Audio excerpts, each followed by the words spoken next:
Shrimati Ranjit Ranjan, concern over negative impact of cinema on our youth. धन्यवाद उपसभापति जी। मैं आपके माध्यम से, जो सिनेमा है वो समाज का आईना होता है। हम लोग बड़े हुए हैं सिनेमा देखकर और काफ़ी इन्फ्लुएंस करता है सिनेमा पिक्चर्स हमारी लाइफ में, खासकर युवाओं की लाइफ में।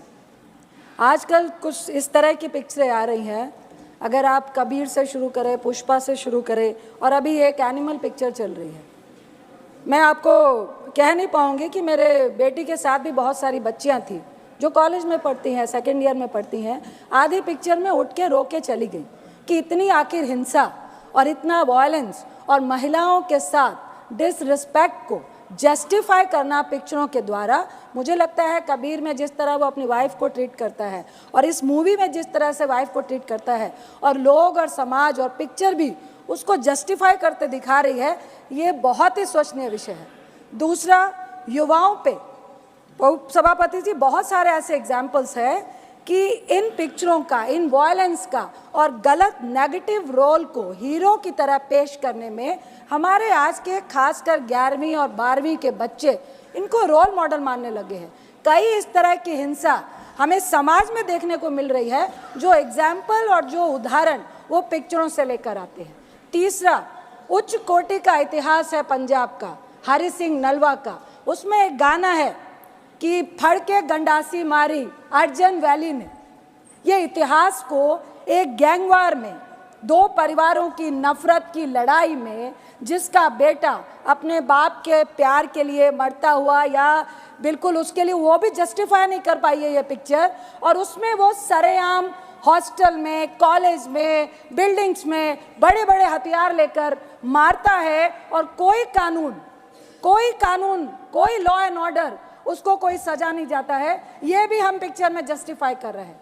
जहाँ तक अर्जन वैली का सवाल है उपसभापति जी, हरि सिंह नलवा जो कमांडर इन चीफ थे सिख फौज के, जिन्होंने मुगलों के खिलाफ, जिन्होंने अंग्रेजों के खिलाफ उनकी बढ़ती हुई सत्ता को रोकने के लिए लड़ाई लड़ी थी, उनका बेटा था अर्जन सिंह नलवा, जो पाकिस्तान के गुजरात से, वो जब पूरा इंडिया हमारा एक साथ था, और उन्होंने कई मुसलमानों को 1947 में बचाने का काम किया था।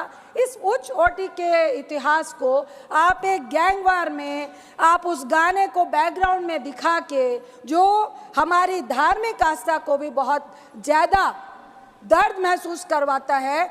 गुरु गोबिंद सिंह जी जो सिखों के 10वें गुरु हैं, वो जब मुगलों से लड़ाई लड़ रहे थे, उन एक डाडी फोक होता है जिसके तहत आप एक फोक सॉन्ग के तहत अपनी फौज को जोश पैदा करते हैं। सर, मेरा एक ही सवाल है, 30 सेकंड माइक ऑन कीजिए please. Sir, thank you sir. Sensor board ऐसी पिक्चरों को बढ़ावा कैसे दे रहा है, और किस तरह से ऐसी पिक्चरें पास होके आती हैं जो हमारे समाज के लिए बीमारी है? ऐसी पिक्चरों का कोई भी स्थान हमारे समाज में नहीं होना चाहिए। बहुत बहुत धन्यवाद। धन्यवाद श्रीमती रंजीत रंजन जी।